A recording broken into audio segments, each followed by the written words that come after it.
दोस्तों नमस्कार। कल यानी 20 नवंबर को झारखंड विधानसभा के दूसरे चरण का मतदान मधुपुर विधानसभा में होना है और इसके लिए तमाम प्रशासनिक तैयारियां पूरी कर ली गई हैं।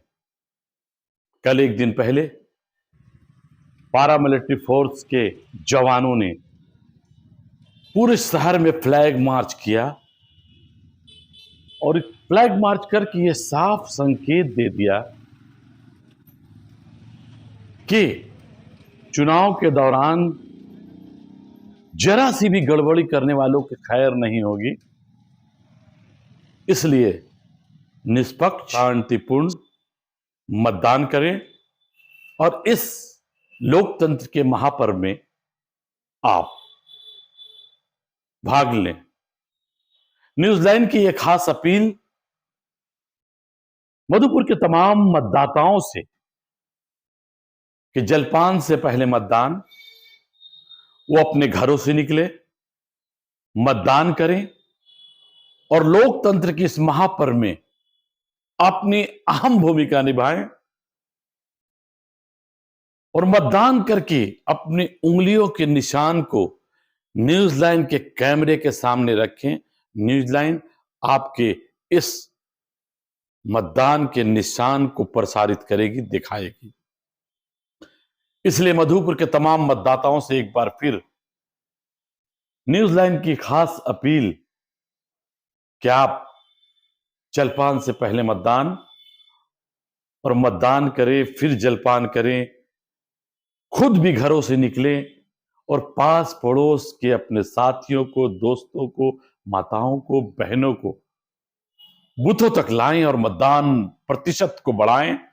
अगर मतदान प्रतिशत बढ़ता है तो पूरे झारखंड में आपके विधानसभा का नाम होगा और चुनाव आयोग आपके जागरूकता की सराहना करेगी। इसलिए आप अधिक से अधिक मतदान प्रतिशत को बढ़ाएं। दूसरी जो सबसे बड़ी बात कि कल मधुपुर विधानसभा में वोट डाले जाएंगे। तमाम राजनीतिक दल के नेताओं ने भरपूर प्रयास किया मतदाताओं को अपने अपने पक्ष में करने का। कुल 15 प्रत्याशी इस चुनाव मैदान में मौजूद हैं और एक नोटा। अगर आपको कोई प्रत्याशी पसंद नहीं आता है तो आपके लिए चुनाव आयोग ने ऑप्शन रखा है कि आप नोटा में मतदान करें। ये आपके लिए ऑप्शन है, इसलिए कि सिर्फ घरों से निकले और मतदान करें, मतदान प्रतिशत को बढ़ाएं। इसलिए नोटा जैसे ऑप्शन भी आपके पास मौजूद है। अब हम चलते हैं जरा चुनावी तस्वीर को लेकर। लगभग चुनावी जो महाभारत थी थमने के बाद, प्रचार प्रसार थमने के बाद कुछ तस्वीर जरूर साफ हुई है मधुपुर विधानसभा की। हम जरा पहले आंकड़ों पे चलते हैं। जहां मधुपुर विधानसभा में कुल 409 बूथ है, वहीं मधुपुर विधानसभा का जो सिनेरियो है, जहां देवघर प्रखंड के कई बूथ, देवीपुर प्रखंड के तमाम बूथ, मधुपुर प्रखंड के तमाम बूथ और करो प्रखंड के तमाम बूथ, मार्गोमुंडा प्रखंड के तमाम बूथ और मधुपुर शहरी क्षेत्र यानी 22 वार्ड 23 वार्ड के तमाम बूथ, कुल 409 बूथ मधुपुर विधानसभा में आते हैं। और जो मतदाताओं की संख्या है वो लगभग 3,68,000 के करीब। वहीं पुरुष मतदाता 1,89,000 पुरुष मतदाता हैं, जबकि 1,77,000 के लगभग महिलाएं मतदाता हैं, जेंडर मतदाता एक भी यहां पे नहीं है। जरा हम पीछे चलते हैं। मधुपुर विधानसभा का जो इतिहास है, जहां आजाद भारत से लेकर अब तक जो विधायक हुए हैं, सबसे पहले यासीन अंसारी, उसके बाद महंगू दास, छठू तुरी, और लगातार 3 बार डॉक्टर अजीत कुमार बनर्जी, फिर लगातार 3 बार कृष्णानंद झा, उसके बाद हाजी हुसैन अंसारी लगातार विधायक रहे, राज परिवार यहां से विधायक रहे, और अब हफीजुल हसन अंसारी, हुसैन अंसारी के पुत्र, यहां से विधायक हैं। जहां कृष्णानंद झा, हाजी हुसैन अंसारी, हफीजुल हसन अंसारी और राज परिवार मधुपुर से मंत्री भी रहे हैं, और मधुपुर का प्रतिनिधित्व मंत्री के रूप में इन्होंने किया है। बिहार, जब हम बिहार में थे, तब उस बिहार में कृष्णानंद झा एकत्रित बिहार के मंत्री हुआ करते थे, और एकत्रित बिहार में हाजी हुसैन अंसारी भी मंत्री हुए, और फिर झारखंड अलग होने के बाद बीजेपी ने राज परिवार का टिकट काटकर शिवदास शर्मा, शंभू शर्मा को प्रत्याशी बनाया, और शंभू शर्मा को हुसैन अंसारी ने बड़े अंतर से मात दी। जहां हुसैन अंसारी ने 2009 में 4,47,880 मत लाकर 47,880 मत लाकर विजय हासिल की, वहीं शिवदास शर्मा को 27,412 मत मिले। 2005 में राज परिवार ने 48,756 मत लाए, वहीं हुसैन अंसारी को 42,089 मत मिले, और 6,667 मत से इस चुनाव को राज परिवार ने जीत लिया। फिर 2009 की हम बात करें तो 2009 में भाजपा ने प्रत्याशी बदल दिया, और शिवदत्त शर्मा, शंभू शर्मा को अपना प्रत्याशी बनाया।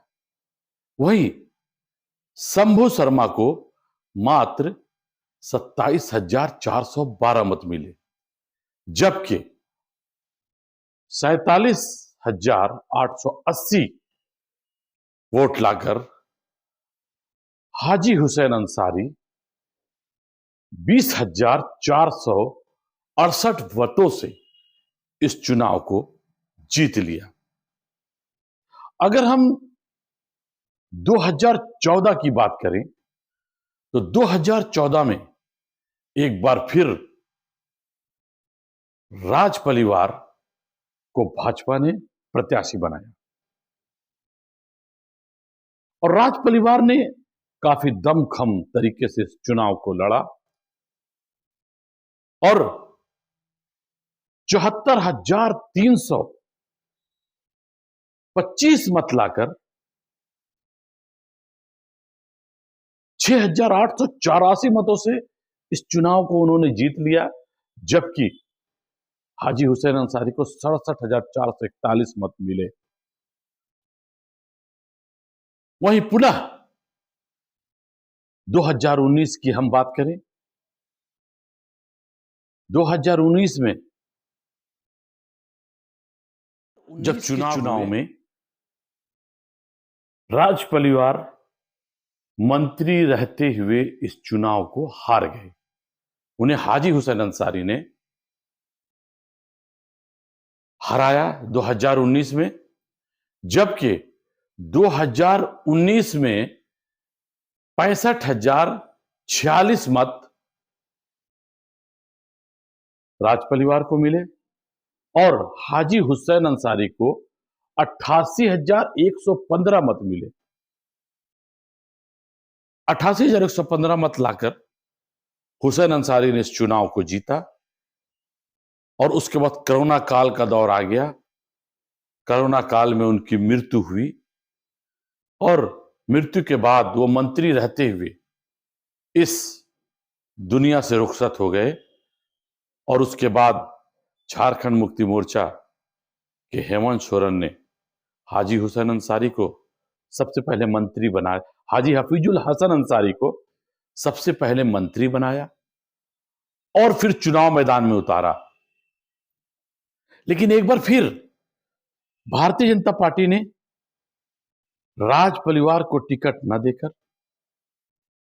प्रत्याशी बदल दिया और गंगा नारायण सिंह को यहां से प्रत्याशी बनाया। जबकि उस उपचुनाव में हफीजुल हसन अंसारी लगभग 1,10,000 वोट लाए और काफी कांटे की टक्कर देते हुए गंगा नारायण 1,05,000 के लगभग वोट लाए और 5,500 वोट से हफीजुल हसन अंसारी इस चुनाव को जीत गए। और अब 2024, इस 2024 की अगर हम बात करें तो एक बार फिर भारतीय जनता पार्टी ने गंगा नारायण को पुनः प्रत्याशी बनाया है और सामने जो जेएमएम के मंत्री हफीजुल हसन अंसारी हैं वो चुनाव लड़ रहे हैं। ऐसे में एक बार फिर तस्वीर बिल्कुल साफ, लड़ाई सीधी, कांटे की लड़ाई। एक तरफ झारखंड मुक्ति मोर्चा और एक तरफ जेएमएम के जहां हफीजुल हसन अंसारी चुनाव मैदान में चुनाव लड़ रहे हैं, वहीं भारतीय जनता पार्टी के गंगा नारायण सिंह चुनाव लड़ रहे हैं। और अब बिल्कुल तस्वीर साफ हो चुकी है, लड़ाई सीधी है, कांटे की है, टक्कर की है। कोई भी ये नहीं कह सकता है कि मैं इस चुनाव को जीत रहा हूं। जबकि कल अब मतदान होना है, कल सुबह 7 बजे से मतदान होना है और मतदान किसके पक्ष में होगा, क्या होगा, ये तो कल मतदाता ही तय करेंगे। चूंकि इस पूरे चुनाव को जिस ढंग से पोलराइज करने का प्रयास किया गया है, इस चुनाव को जिस ढंग से लड़ा गया, मधुपुर विधानसभा में जहां बॉर्डर पे, सारठ और मधुपुर के बॉर्डर पे देश के प्रधानमंत्री नरेंद्र मोदी का आगमन हुआ, वही मधुपुर के बुढ़ई में देश के गृह मंत्री अमित शाह का आगमन हुआ और कई राष्ट्रीय स्तर के नेता इस चुनाव प्रचार में अपनी ताकत झोंकी। कई स्टार प्रचारक, हम बात करें भोजपुरी स्टार, सिने स्टार्स, वो भी इस चुनाव मैदान में उतरी। वहीं झारखंड मुक्ति मोर्चा से कल्पना सोरेन, हेमंत सोरेन, पप्पू यादव ने पूर्ण रूप से कमान संभाला और पूरे चुनाव को काफी दिलचस्प बनाया गया। मतदाताओं को खूब लोक लुभावने मतदाताओं के साथ वादे किए गए, कई आश्वासन भी मतदाताओं को दिया गया। यानी कि इस चुनाव में जितनी ताकत जेएमएम और बीजेपी ने झोंकी है, इसका परिणाम तो 30 तारीख को पता चलेगा। लेकिन मतदान के दिन भी इसके रुझान देखने को मिलेंगे। लेकिन तस्वीर लगभग आधी साफ हो चुकी है और कल मतदान के बाद आधी तस्वीर पे हम जरूर चर्चा करेंगे कि क्या पूरी तस्वीर बनी है मधुपुर विधानसभा की। कोई प्रत्याशी ये नहीं कह सकता है कि मैं बहुत सेफ जोन में हूं। मुकाबला कड़ा है, टक्कर का मुकाबला है और रिजल्ट, परिणाम किसी के पक्ष में भी जा सकता है। यही फैक्ट है, यही वास्तविकता है। कल मतदाताओं के रुझान से ये क्लियर हो जाएगा कि मतदाता का झुकाव किसके तरफ गया है और कौन रांची की ओर प्रस्थान करेगा। तो बने रहिएगा 20 तारीख को न्यूजीलैंड के साथ। हम हर बूथों से पल पल की तस्वीर आप तक पहुंचाएंगे और मधुपुर के तमाम न्यूजीलैंड के दर्शकों का मैं हार्दिक दिल से स्वागत करता हूं। जिस ढंग से न्यूजीलैंड को आपने पसंद किया, हमारे फॉलोअर्स को बढ़ाए हैं, हमें आपने लाइक और कमेंट दिया है, इसके लिए न्यूजीलैंड आप तमाम लोगों का शुक्रगुजार है। और एक बार फिर अंत में ये आपसे अपील करती है कि आप मतदान अवश्य करें। आप बूथों तक जाएं, घरों से निकले, बूथों तक पहुंचे और मतदान करें और इस लोकतंत्र के महापर्व में, इस लोकतंत्र के पर्व में, महापर्व में हिस्सा ले, लोकतंत्र को मजबूत करें और अपने क्षेत्र के किस्मत को बनाएं, एक अच्छे रहनुमा लीडर को चुने ताकि आपके क्षेत्र का संपूर्ण विकास हो। मैं अपने सहयोगी रामचंद्र झा के साथ Prince Ahmad, news line, Madhupur.